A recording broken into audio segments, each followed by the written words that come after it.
What really happens when a man withdraws from the world, not because he hates it, but because he sees it too clearly?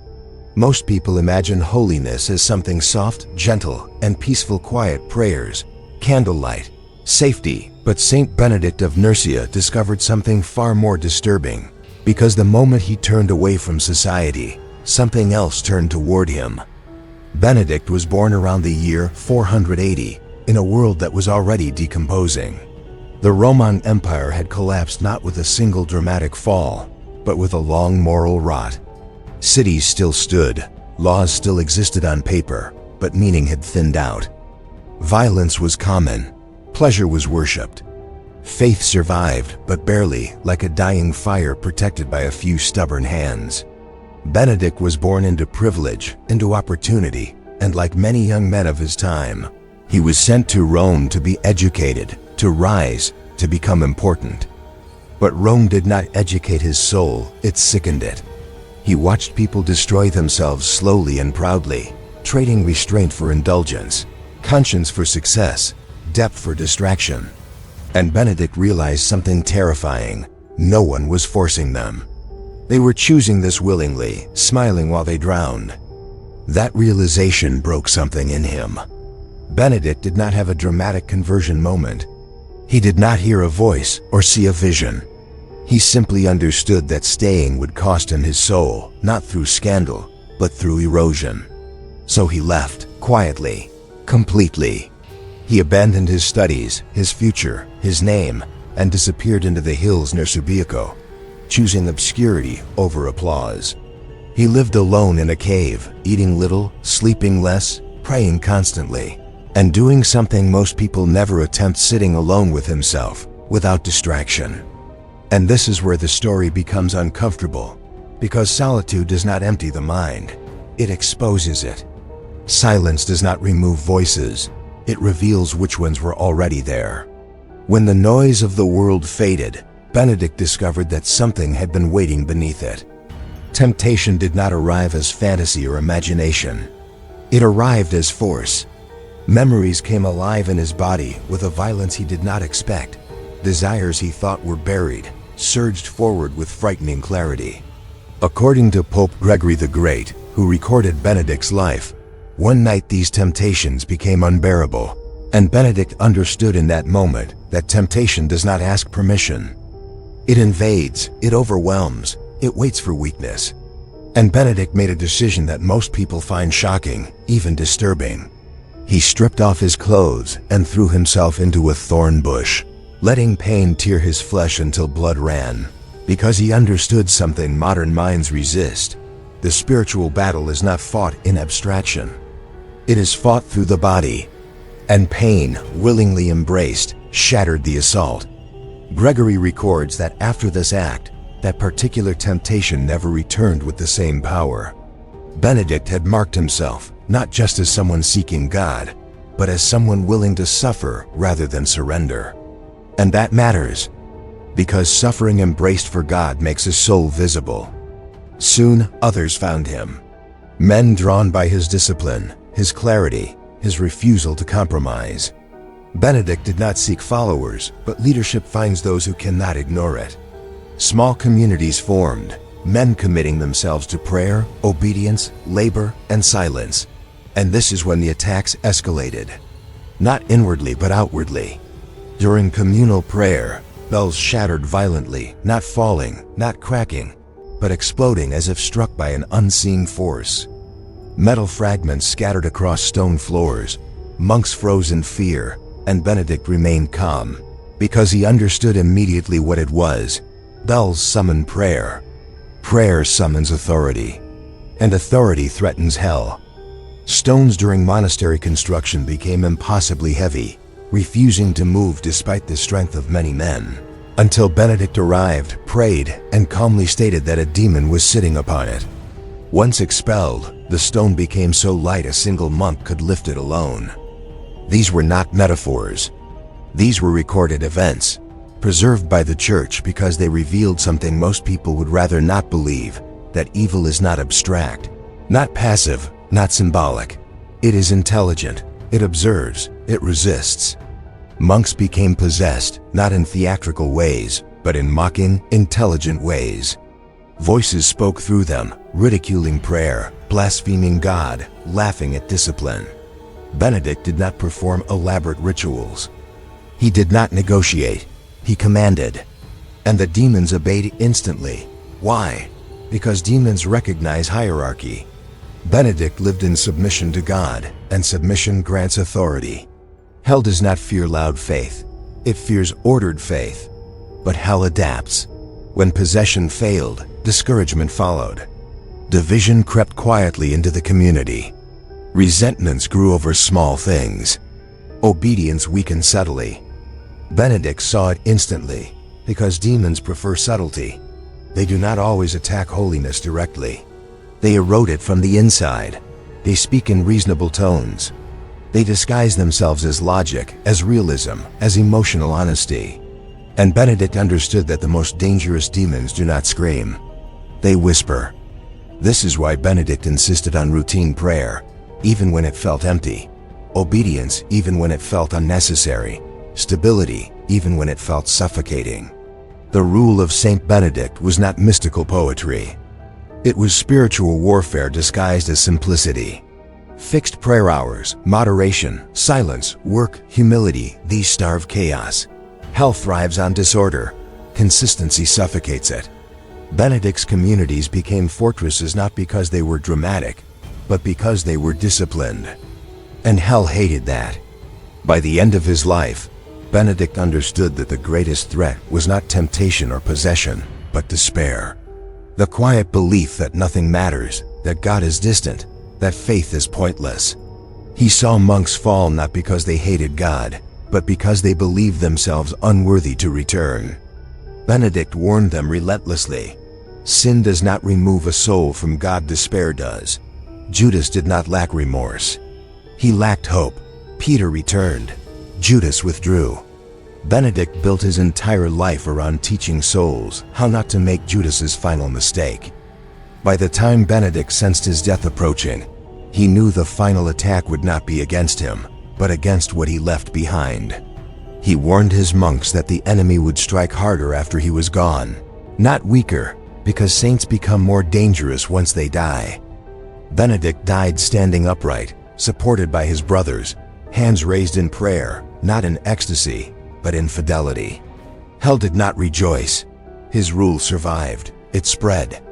It preserved faith, order, and meaning while civilizations collapsed. Benedict's life leaves us with a question that is deeply unsettling. If demons shattered bells to stop monks from praying, what are they using now to silence us? The answer is not dramatic. It is ordinary: distraction, noise, exhaustion, drift. And that is why it works.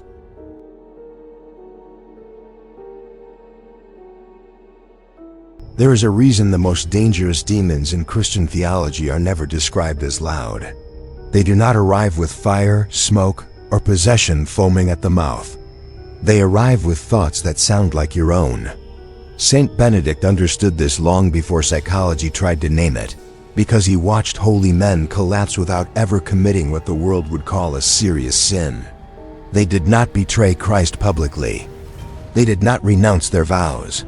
They simply began to believe something quietly poisonous, that their effort no longer mattered, that God was disappointed, that holiness was for others, not for them. And once that belief took root, the rest happened automatically. In Benedict's monasteries, the most frightening moments did not come during obvious demonic manifestations. They came during silence. A monk would stop rising for prayer. Another would begin working just a little less carefully. A third would grow irritated at correction, then defensive, then resentful. Benedict noticed that hell rarely attacks obedience head-on. Instead, it questions its usefulness. Why does this matter? Why are you still doing this? Hasn't God already decided who you are? These questions feel harmless because they are framed as honesty, but honesty without humility becomes accusation. And accusation is the native language of demons. The Church Fathers were explicit about this. They named a particular spirit that haunted monks more than lust, more than violence, more than fear. They called it acedia, not laziness, not sadness, but a spiritual paralysis where prayer feels pointless, time feels heavy, and the soul begins to rot quietly. Acedia does not tell you to sin. It tells you that virtue is exhausting and unrewarded. It convinces you that holiness is a performance you have failed. And once you accept that premise, despair follows naturally, like night after sunset. Saint Benedict saw acedia destroy men who had resisted temptations that would break ordinary people. That is why his rule is relentless about perseverance. Not intensity, perseverance. He did not tell monks to pray harder. He told them to pray consistently, even when prayer felt dead, especially when it felt dead. Because Benedict knew something terrifying. Feelings are not neutral. They can be manipulated. Demons cannot control your will, but they can flood your emotions until obedience feels unbearable. And when obedience stops, authority evaporates. This is where the story of Judas Iscariot becomes unavoidable. Judas is often portrayed as a man who suddenly snapped, suddenly betrayed Christ for silver. But Scripture tells a much darker story. Judas walked with Jesus, he preached, he healed, he cast out demons. And still Satan entered him, not because Judas was ignorant, but because he became isolated inwardly. The gospel does not say Judas lacked remorse. It says he despaired. He believed his sin was final, irreversible. That belief killed him. Benedict taught his monks that despair is not humility, it is pride in reverse. It assumes that one's sin is stronger than God's mercy. And hell loves that assumption. Accounts from Benedict's life describe monks who became convinced that God had abandoned them, even while living in communities saturated with prayer. One monk, tormented by intrusive blasphemous thoughts, begged Benedict to release him from the monastery, believing himself irreparably corrupted. Benedict did not console him with reassurance. He commanded obedience. He imposed prayer. He forced the monk to remain. And slowly, the thoughts weakened. The demon did not leave because it was argued against. It left because it was starved. Demons feed on attention, interpretation, and emotional reaction. Benedict denied them all three. This is deeply uncomfortable for modern audiences because we are taught to trust our inner voice absolutely. Benedict would have considered that suicidal. He believed the inner voice must be tested, disciplined, and sometimes ignored entirely. Not every thought deserves dialogue. Some deserve silence. Some deserve resistance. Some deserve rejection without explanation. Hell does not need you to believe it exists. It only needs you to believe that your thoughts are sovereign. As Benedict aged, the attacks became more intellectual. Demons mocked structure. They ridiculed ritual. They whispered that routine kills authenticity. This is eerily modern. Benedict responded by doubling down on form, not because form saves, but because form protects. A soul without structure becomes porous. Anything can enter, and once inside, it is rarely obvious. Possession is rare. Influence is constant. Benedict warned that the enemy prefers slow erosion over dramatic collapse because collapse attracts attention. Erosion looks like normal life. One recorded incident describes monks building a wall when it suddenly collapsed repeatedly, always at the same point. Benedict declared that a demon had attached itself to the structure, not to destroy it violently, but to exhaust the builders until they abandoned the work. Pattern mattered. Hell does not always stop progress directly. It makes progress feel futile. How many times does something need to fail before you stop believing it's worth attempting? Benedict understood that discouragement is often the final weapon. After temptation fails, after fear fails, after possession fails. This is why the rule of Saint Benedict treats perseverance as sacred. Prefer nothing whatever to Christ, it says. Not comfort, not understanding, not relief, not even emotional certainty. Preference implies choice. Benedict taught that every day, often every hour, the soul chooses whom it prefers.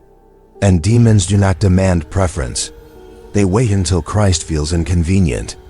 As death approached, Benedict became more silent. Witnesses noted that he spoke less not because he had nothing to say, but because he had learned that silence terrifies hell. Noise creates confusion. Silence clarifies authority. In his final days, he warned his monks not about persecution, but about weariness. Many will fall, he said, not because they are wicked, but because they are tired. That line should unsettle us, because it reveals how little effort evil sometimes requires. Benedict did not die peacefully because the battle ended. He died because his role changed. Saints, according to tradition, do not stop fighting when they die. They become landmarks, reference points, obstacles. Benedict's rule outlived kingdoms. His monasteries preserved learning, prayer, and moral order while Europe burned. Hell did not lose, it adapted. And that adaptation is where the story turns toward us. Because if monks in stone monasteries, praying 7 times a day, under the guidance of a living saint, were vulnerable to despair, what does that say about us?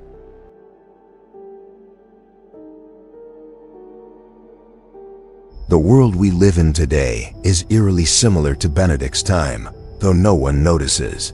Civilization did not crumble in fire. It crumbled in distraction, and hell adapted accordingly. The attacks that once shattered bells now arrive through subtle channels. Endless noise, constant busyness, screens that never rest, notifications that never pause, conversations that never ask the right questions, and a culture that equates silence with failure. Demons no longer need to appear in grotesque forms, because they control attention, emotion, and expectation.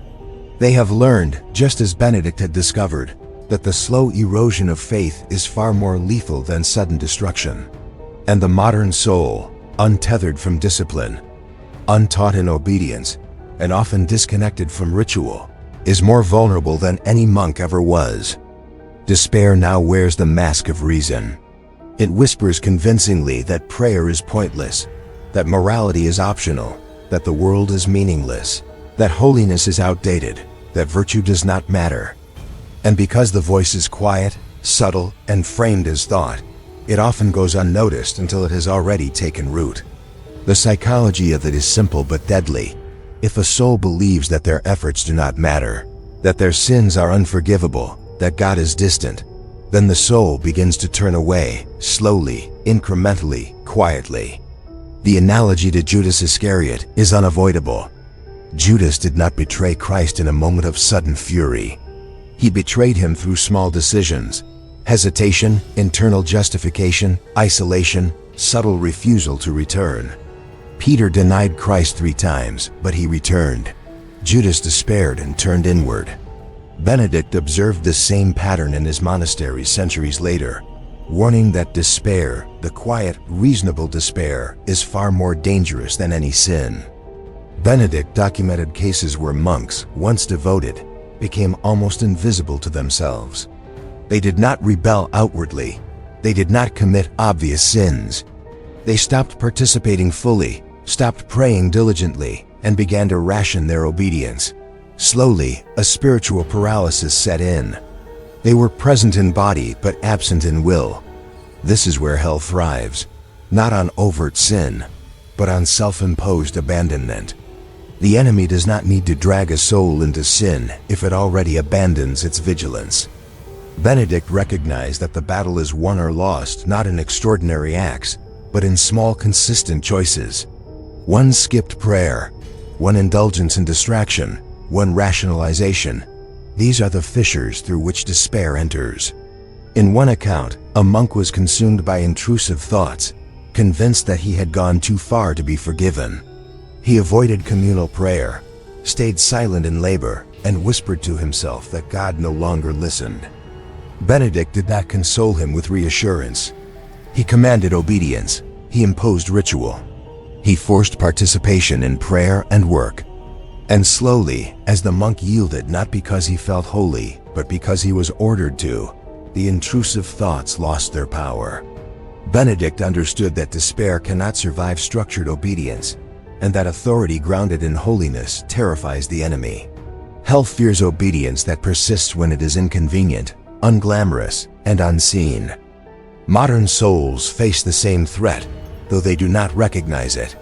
Temptation may take the form of convenience, pleasure, or endless distraction. Isolation is subtle. It wears smart devices, headphones, and endless streams of media. Work, entertainment, and relationships demand attention, and gradually, the soul becomes untethered. The first few compromises feel harmless. Skipping prayer once or twice seems natural. Small moral concessions feel pragmatic. But the accumulation creates a pattern. It is in this pattern, Benedict taught, that the invisible war unfolds. It is no longer about dramatic possession or visible attacks. It is about silence, erosion, and self-deception. The most chilling part is that despair convinces the soul it is acting logically. It is not emotional. It is reasoned. It whispers, "You have tried, you have failed. God will not forgive this. It is too late." That is precisely the voice Judas heard. And that is why Benedict spent decades teaching that the enemy's most powerful weapon is convincing the soul that God's mercy is limited. Judas did not die for betrayal alone. He died because he believed he could not be forgiven. And in that belief, he sealed his own fate. Benedict watched similar patterns in his monks, and he knew that despair is not sin, it is the refusal of salvation. Hell adapts. When the dramatic, violent attacks fail, it settles into subtler means. It induces fatigue, distraction, and disengagement. It encourages humans to question routine, to doubt structure, to value novelty over obedience. Modern society amplifies this, rewarding constant attention to triviality, skepticism of authority, and relentless busyness. Benedict's lessons resonate louder now than ever. Discipline and obedience, even when they feel meaningless, are armor.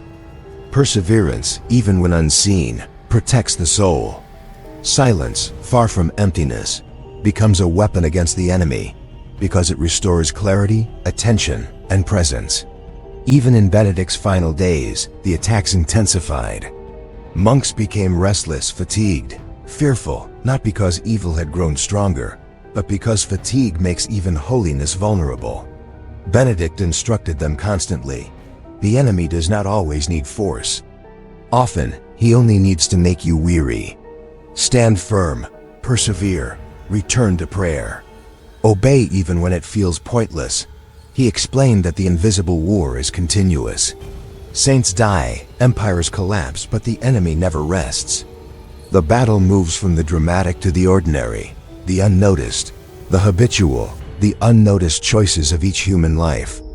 Benedict knew that discipline, ritual, and obedience are the weapons that persist beyond death, terrifying hell not through spectacle, but through quiet resistance. The parallels to modern life are unmistakable. We live with the illusion that faith is optional, that distraction is harmless, that despair is normal. But every small act of surrender chips away at vigilance. Every postponed prayer, every ignored moral responsibility, every decision made for comfort over obedience creates a fissure. The war Benedict fought is invisible today, but it rages nonetheless.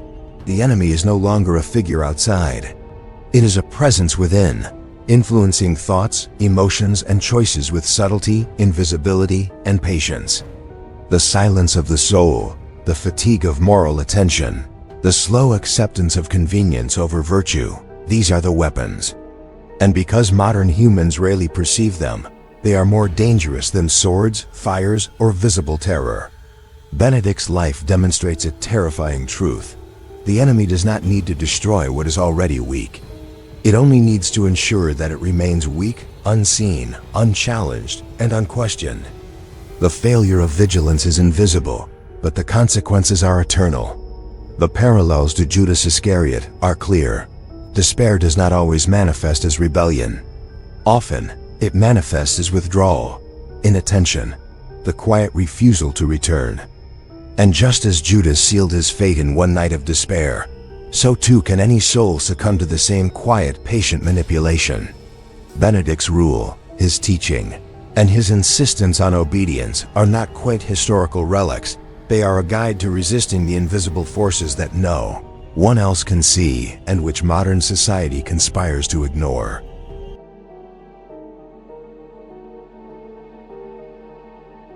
Saint Benedict's death was not peaceful in the way the world imagines peace. It was solemn, deliberate, and defiant. Those around him described his posture: upright, supported by his brothers, hands lifted in prayer, eyes focused not on the earthly world, but on the eternal one. He did not raise his hands in ecstasy, nor did he smile as if victory had already come. He raised them in fidelity, in commitment to a battle most would never see, and a war most would never understand. Hell did not celebrate because Benedict had not died. His authority, his rule, his discipline, and his obedience survived him. They continued to stand, silent yet unyielding, terrifying in their ordinary power. The enemy does not fear flamboyant miracles, dramatic exorcisms, or ostentatious piety. Hell fears structure. Hell fears perseverance. Hell fears obedience that refuses to rest even when invisible. And this is where the story becomes uncomfortably relevant to us today. We live in an age far more dangerous than Benedict's time, though the danger is invisible. There are no exploding bells, no impossible stones, no outwardly possessed monks. The modern enemy prefers subtlety. It whispers in our ears that silence is wasted, that distraction is more productive than prayer, that despair is natural, that faith is optional, that moral compromise is acceptable because no one is watching. It operates through the very tools we trust: screens, constant communication, convenience, novelty. And yet, the stakes are the same. Distraction is the new possession. Exhaustion is the new attack. Drift is the new betrayal. Benedict's rule, his teaching, and his example illuminate this reality. Vigilance, structure, obedience, and perseverance remain the soul's strongest defenses, and every small surrender weakens us. The parallels to Judas Iscariot cannot be ignored. Judas was not condemned merely for betrayal. He was condemned for despair, for believing he could not be forgiven. His crime was not failing in the moment, it was refusing to return. And the tragedy is timeless. Despair has always been the most effective weapon hell possesses, because it convinces the soul to refuse mercy before God has even withdrawn it. Benedict lived, taught, and died as proof of the opposite. No matter the assaults, no matter the temptation, no matter the exhaustion or fear, a soul can persevere. Even when unseen, even when misunderstood, even when overwhelmed, obedience and vigilance carve sanctuaries of resistance that hell cannot penetrate. Even after death, Benedict's presence remained. His monastery spread across Europe, surviving the collapse of empires, invasions, and corruption. The rule became a beacon of order, discipline, and holiness, terrifying the enemy not through spectacle, but through persistence. It is a lesson for every generation. Evil rarely strikes in spectacular form.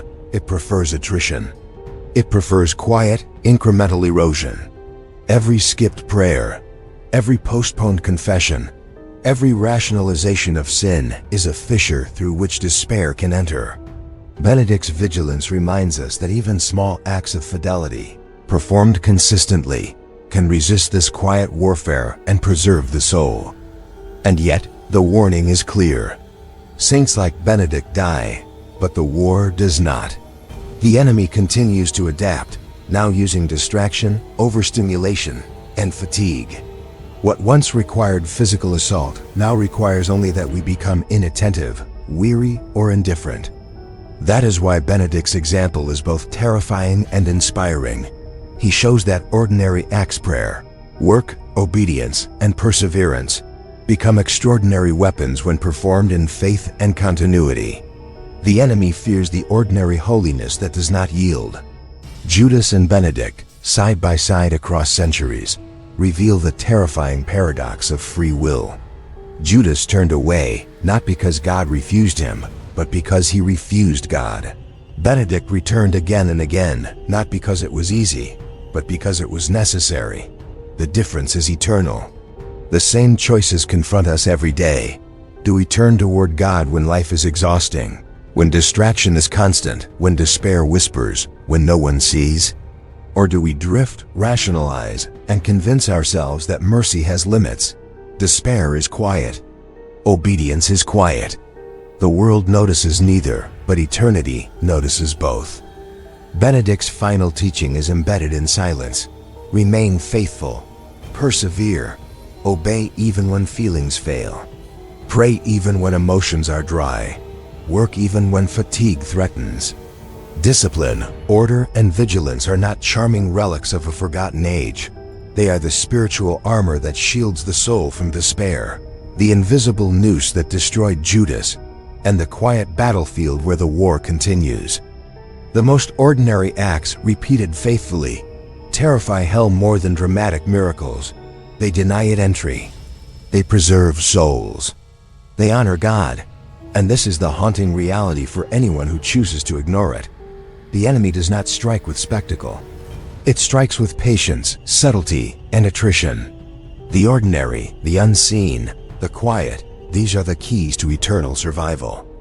Benedict, standing upright in death, embodies this principle. He shows that faithfulness, even when boring, even when unnoticed, even when exhausting, persists beyond time. It endures beyond death, and in doing so, it leaves the enemy powerless against what it cannot manipulate or destroy. So the lesson is stark, clear, and unrelenting. Every day presents a choice: distraction or obedience, despair or hope, surrender or vigilance. The stakes are eternal. The battlefield is invisible. The enemy is patient and subtle, whispering constantly. But the path Benedict carved remains open. We can choose it. We can remain. We can pray. We can obey. We can persevere. And if we do, no amount of noise, distraction, or despair can ever destroy what God protects, and no act of quiet, faithful obedience will ever go unnoticed in eternity.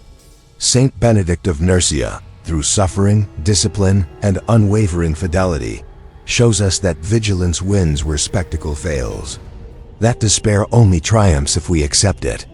That mercy is always available but must be received. That the smallest acts of obedience, when faithful, become eternal monuments against the darkness. And the story does not end with him. It continues with every soul who refuses to drift, who refuses to spare, who refuses to forget that even in silence, even in exhaustion, even when unseen, the war for the soul is waged, and it can be won. The vigil never ends. It has merely shifted into our hands,